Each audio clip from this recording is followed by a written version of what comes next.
Rénovation écologique, ça peut être large. On a juste 45 minutes et le principe de base, c'est que je vais vous dresser les gestes que Éco-Habitation a dictés pour être un bon éco-entrepreneur. Puis évidemment, on peut le transposer ensuite vous-même quand vous allez faire les travaux. Sur les 12 gestes d'un éco-entrepreneur, on va regarder les applications Réno, parce qu'il y en a qui s'appliquent vraiment au niveau de la construction. Le premier, il n'aime pas mon doigt, bien évidemment, c'est d'utiliser des produits locaux, des produits écologiques. Vous venez de manger. Quand vous avez mangé, peut-être que c'était biologique.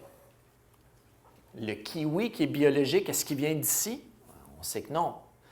La préparation, comment ça a été effectué? Est-ce que ça a été fait dans un poêle avec du charbon? Je ne pense pas, mais c'est pas que le produit, mais sa provenance et les autres composantes. Donc, lorsqu'on dit rénovation écologique, ce n'est pas que le produit qui est tenu compte, c'est vraiment la situation globale. Du polystyrène, c'est du pétrole. Oui, mais ça me permet d'éviter de ce que je vais sauver, vous le savez. Deuxième action, il n'aime pas, mais c'est de travailler avec des bonnes pratiques. Le gros bon sens. Quand vous allez rénover chez vous et vous allez faire, par exemple, le tuyau, la sortie de sécheuse, bien, on va colmater autour, on va aller appliquer de l'uréthane, mais c'est des bonnes pratiques. On veut s'assurer vraiment, et par exemple, Éco-Habitation, sur leur site web, a une tonne d'informations, et parmi les 50, donc évidemment, allez jeter un coup d'œil, informez-vous avant de faire toute rénovation. Troisième action, vous avez installé le VRC, la grosse boîte avec des tuyaux, le ventilateur récupérateur de chaleur. Il y a un guide d'emploi, mais il faut le remettre au propriétaire. Il faut qu'il comprenne quand est-ce le faire fonctionner, c'est quoi l'entretien préventif, etc. Donc, l'éco-entrepreneur, on remet les guides d'instruction. Et évidemment, les pièces de rechange, c'est le genre de truc important aussi. Ah, juste avant. Photo en cours de réalisation. Est-ce que vous le faites? Vous rénovez juste avant de mettre le placo-plâtre, J-Proc. Vous sortez le ruban à mesurer, puis là, vous prenez des photos avec le ruban à mesurer. « Hey, chérie, on va mettre un cadre, mais il était où le tuyau qui passait juste derrière? » Bien, on rouvre la photo et vous avez votre référence vraiment important en cours de réalisation. Facteur de revente, regardez, monsieur l'acheteur, comment c'était bien travaillé, vous voyez au niveau des ponts thermiques, etc. Action numéro 4, diminuer sa dépendance aux énergies fossiles. Donc, vous, comme consommateur, on va éviter la génératrice, on va éviter le plus possible les outils qui vont être à essence, le mixeur à béton, donc le mélangeur à béton, il y en a électrique. Des scies à béton, il y en a électrique également. Donc, tant qu'à louer l'outil que vous n'avez pas, vérifiez si un modèle s'effectue électricité. Moi, maintenant, mes fonctions, c'est d'aller voir mes clients. Fait que je me déplace en hybride, une petite Prius. Mes gars se déplacent en camion. Action numéro 5. Les vidanges. C'est phénoménal. Sur l'île de Montréal, après une petite étude, toujours l'année 2011, combien de tonnes qui ont été générées par le milieu de la rénovation-construction, vous pensez? Pardon? 54 . Combien de tonnes? 200 000. Combien de conteneurs? Tu sais, les gros conteneurs, 40 verges cubes, combien de conteneurs ça ferait? Oui, 300 000 projets. Si je prends un gros conteneur 40 verges cubes, juste ici sur Beaubien, au coin de la 16e, je le remplis. J'en mets un deuxième, je le remplis. Je l'en mets un troisième, je le remplis. À chaque année, je me rends à Drummondville. Pourquoi Drummondville? Je ne sais pas. C'est la distance que j'ai calculée. On pourrait se rendre d'ailleurs. Imaginez la quantité de conteneurs pour se rendre à Drummondville qu'on vient remplir à chaque année sur l'île de Montréal. Montréal, c'est à peu près quoi? La moitié de la population du Québec. Voyez les quantités, d'où l'importance de trier à la source. Mes projets ne sont pas tous certifiés écologiques, rarement. C'est rare qu'on va certifier une rénovation. Mais tous mes projets, systématiquement, les boys, on le fait, on va vraiment trier le métal. C'est parfait, on a toujours des recycleurs qui sont contents et qui viennent directement au chantier. Ça coûte moins cher à mon client, il n'est pas en train de me payer pour mettre ça dans un conteneur. On va trier le bois. On va trier le carton, évidemment, lorsqu'on est rendu à la finition. Et ensuite, il reste le non trié. Donc, mon entreprise, 95 du bois est recyclé, 100 du métal est recyclé, le cuivre est recyclé. Et le non triable, on réussit déjà avec une firme à Laval qui en recycle plus que la moitié également. Donc, c'est une méthodologie de travail. Ça ne coûte pas plus cher, c'est moins cher en fait. Et surtout, si c'est vous qui faites les travaux, bien, vous allez à l'éco-centre, vous ne payez pas. Hein? Généralement, pour l'éco-centre de votre municipalité, moi, comme commerçant, il faut que je paye. Alors, on utilise d'autres méthodologies. 140 000 tonnes. L'action numéro 7, on en a passé quelques-uns, c'est la gestion des arbres. Donc, on ne veut pas juste les enfouir. Si vous faites un agrandissement, est-ce qu'on va l'utiliser pour faire du bois de chauffage? Est-ce qu'on va le revaloriser? De quelle manière? Donc, de protéger. L'action numéro 8, infiltrométrie. Donc, on fait des tests d'étanchéité. Réno Climat. Réno Climat. On vient, on fait un bilan de santé de la maison, on fait un test d'infiltrométrie. On fait des points, la cote Énerguide, et à la fin des travaux, vous avez le droit à une subvention en fonction de l'amélioration. Alors, c'est le principe également qu'on recommande. Le radon. Oh, on a déjà parlé du radon. Qui a fait un test de radon chez lui? Moi, je l'ai fait. Et j'ai 8 becquerels par mètre cube. Je ne te l'avais pas dit, hein, Rocan? Mais j'ai fait mon test dans le temps des fêtes. Et alors, il y a des capteurs qui permettent d'analyser. 8 becquerels par mètre cube, ce qui fait que je ne devrais pas avoir de cancer du poumon, parce que c'est la deuxième cause du cancer du poumon, cigarette. Santé Canada nous dit quoi? Nous dit qu'en haut de 200 becquerels par mètre cube, ça ne va pas bien. Puis ce qui est plate, c'est que Santé Canada nous dit qu'une maison sur combien sur l'île dépasse 200 becquerels? Une maison sur 7 dépasse les normes maximales recommandées. Un petit test, ça coûte 50 et vous allez avoir l'heure juste. Systématiquement maintenant, toute nouvelle rénovation du sous-sol que je vais effectuer chez le client, bien, je vais amener mon petit détecteur. Ah, je l'ai laissé dans mon sac. Je vais amener mon détecteur de radon pour vraiment pouvoir faire un test. C'est un appareil. L'action numéro 10, bien évidemment, c'est de diminuer la quantité d'eau que je vais utiliser dans ma maison. Puis ça, il y a plusieurs manières. Toilette, douche, lave-vaisselle et évidemment la robinetterie. Alors, c'est des normes maximales. La toilette double chasse, c'est un bel exemple. On en a déjà parlé. Peinture sans COV. Un gallon de peinture conventionnelle, puis un gallon de peinture sans COV coûte combien de plus, celui qui n'a pas de COV? En 2017, c'est le même prix. Hein? À qualité égale, parce qu'il y a de la peinture vraiment qui ressemble à pas grand-chose, là, mais à qualité égale de peinture, aujourd'hui, c'est le même prix. Une toilette double chasse coûte combien de plus qu'une toilette normale? Aujourd'hui, c'est le même prix.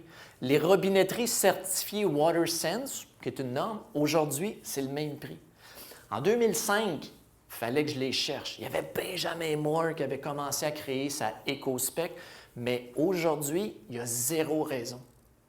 Quand je rencontre des clients pour la première fois, mon rôle, c'est de voir son besoin. Ah, ouais, c'est pas grave. Ben, c'est pas grave. Je lui dis pas, mais je le fais. Je fais le tri à la source. Je fais le tri. Je vais vraiment mettre de la peinture sans COV. Au niveau de la robinetterie, souvent, c'est le client qui choisit parce que c'est esthétique. Et lorsque j'ai un client vraiment qui veut, qui demande, là, je vais lui expliquer les tenants aboutissants. Et évidemment, l'action numéro 12, si on avait une maison modèle, c'est d'au moins dans le showroom, dans la maison modèle, d'avoir 3 exemples écologiques.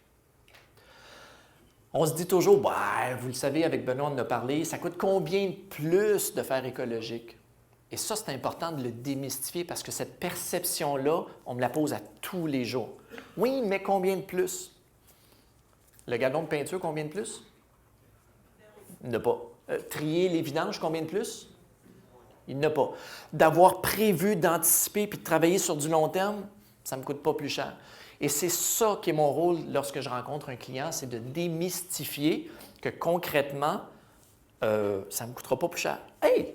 Puis il y a même des crédits d'impôt qui sont disponibles. Vous avez entendu parler de Rénovage, j'en ai même parlé tantôt. Crédit, vous avez 20 de ce que vous mettez en corrélation avec l'environnemental qui va être un crédit d'impôt. Bon, le premier 2 500, c'est la franchise, on l'enlève.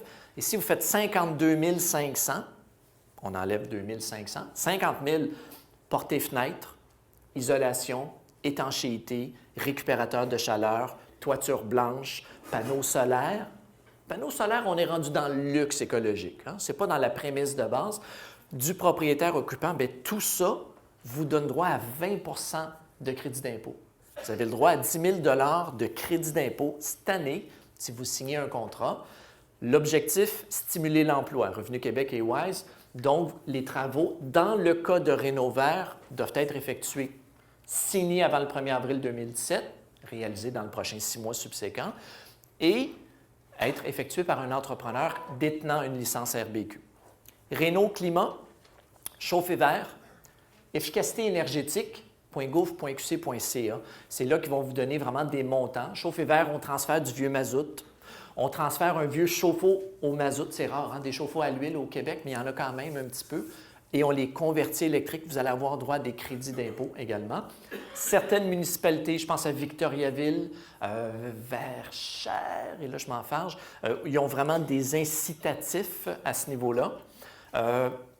De plus en plus, les voitures vont être des voitures électriques, donc vous avez des crédits également avec véhiculesélectriques.gouv.qc.ca. Et de temps en temps, Gaz Métro, Hydro-Québec font des petits blitz de sensibilisation. Il y a quelques années, Hydro-Québec installait, maître électricien inclus, les thermostats électroniques à 10 $. Donc ça, c'est le genre de truc. Desjardins, Scotia, TD. Donc, informez-vous, mais écologique, ça peut dire moins cher. En plus, vous avez isolé, ça vous coûte moins cher d'électricité. Vous avez des portes et fenêtres, meilleure conception solaire passif également. Le coût des matériaux, quand j'arrive chez un client, il dit « Bon, bien, on refait la cuisine. » Je dis « On ne jette pas ça dans le conteneur, hein? » Non, non, non, non. Vous allez prendre des photos, vous allez donner sur Kijiji. La personne n'est pas en train de me payer pour lancer dans un conteneur puis payer un conteneur. Elle sauve de l'argent, puis elle fait un heureux, la personne qui va amener ça à son chalet ou sa résidence secondaire. Puis en plus, bien, on vient de sauver sur l'enfouissement. On a des matériaux usagés de très belle qualité, des fois des centres de liquidation. Et surtout, l'addenda que je mets, faites attention au piège du temps, le piège du transport. Vous ne voulez pas payer mon menuisier 60 $ de l'heure pour arracher 60 clous après un vieux 2x3 qui est vrillé et qui est fendu. Mais une vieille solive de bois là, du 3x10 de 12 pieds, oh, là, ça vaut la peine de le réemployer. Ça se dit-tu? Faire attention à ça. Le fait d'avoir travaillé sur des produits de meilleure durée de vie, toiture de tôle versus bardeau d'asphalte.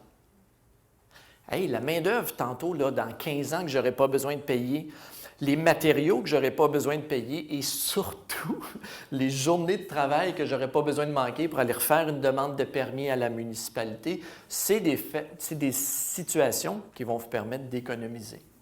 À date, ça va? C'est du gros bon sens. Hein? Dans un cas de rénovation, je voulais concentrer sur 2 exemples plus typiques, classiques. Nos salles de bain, nos cuisines, c'est ce qu'on rénove souvent. On jette un petit coup d'œil là-dessus. Et c'est comme ça que je voulais vraiment démystifier que ce n'est pas quand vous aurez votre maison neuve que vous allez construire que vous pourrez faire les petits gestes. C'est maintenant. Salle de bain, on déconstruit, on fait le tri. On en a parlé. Tout de suite, pendant que c'est ouvert, c'est là qu'on vérifie nos indices de moisissure, nos indices de problèmes au niveau de la structure, l'équerrage des murs. On va s'assurer, est-ce que c'est de la vieille fonte, du vieil acier, des vieux tuyaux? Pendant que je fais cette réno-là, est-ce que c'est à ce moment-là qu'on devrait changer puis peut-être ramener une vieille fonte qui est rendue à 95 ans? Je pense que monsieur a l'expérience d'une vieille fonte. Là. On veut s'assurer que l'année prochaine, je ne suis pas obligé d'arracher ce que je viens de faire puis recommencer parce que là, ça coule, puis je suis en panique, puis je suis en urgence. Donc, anticipez vos rénovations et planifiez et prévenons. Du bois FSC, c'est comme le papier. FSC, ça veut dire quoi? Forest Stewardship Council. Donc, c'est une forêt à reboisement contrôlé. Il y a la norme SFI également et la norme CSC, qui sont un indice que le 2x4 n'a pas été sauvagement pris dans une forêt coupée à blanc avec un processus de reboisement. Hey, combien de plus ça coûte, ça? Et mon fournisseur Il me coûte 7 cents de plus le 2 par 4 quand il est FSC, mais de plus en plus, je pense à Renault, Rona sont rendus qu'avec du bois FSC. Et ce n'est pas significatif. Là. Une fois que vous avez mis 200 2 par 4, là, vous en avez rénové beaucoup. Donc, à faire attention. Les COV, on est dans la salle de bain, on va doubler le plancher. C'est encore difficile, ça, à trouver des contreplaqués, plywood, sans COV, sans urée formaldéhyde. Stéphane, tout à l'heure, avait nommé, il y avait Uniboard, un produit québécois qui, de plus en plus, avec le New Green, ça s'en vient. C'est encore difficile à trouver, il faut chercher un petit peu plus. Oh, un récupérateur de chaleur. Hey Stéphane, veux-tu fouiller dans mon sac, s'il te plaît? Non, c'est Michel. Fouille dans mon sac, il y a 2 récupérateurs de chaleur, s'il te plaît. Puis mon portefeuille en passant. Puis, on va les sortir. Un récupérateur de chaleur, crédit d'impôt disponible également. Ce que ça fait, c'est que quand vous prenez la douche, vous évacuez de l'eau, mais vous évacuez de la chaleur. Alors, autour, en même temps, vous avez un serpentin de cuivre ou un principe de lamelle de cuivre qui va permettre... Le portefeuille, c'était une blague. Merci. Donc, puis je le ferai circuler tout à l'heure. Alors, le principe, c'est que vous avez votre égout. Oui, merci. Alors, non, je ne dirais pas le mot égout encore, là, ça ne serait plus de concept. Alors, vous avez l'égout sur une longueur de 4 pieds, 5 pieds, et autour, par conductibilité thermique, bien, vous avez l'eau frette de la ville, 3-4 degrés, hein, ce temps-ci de l'année. Avant de se taper le chauffe-eau, elle vient se tempérer. Puis sur une longueur de 5 pieds et ou sur ce modèle horizontal-là, je me sens comme la madame qui vend ses produits, vous allez avoir la plaque de cuivre qui va tempérer. Puis on peut aller chercher gratuitement un 15 à 18 degrés Celsius.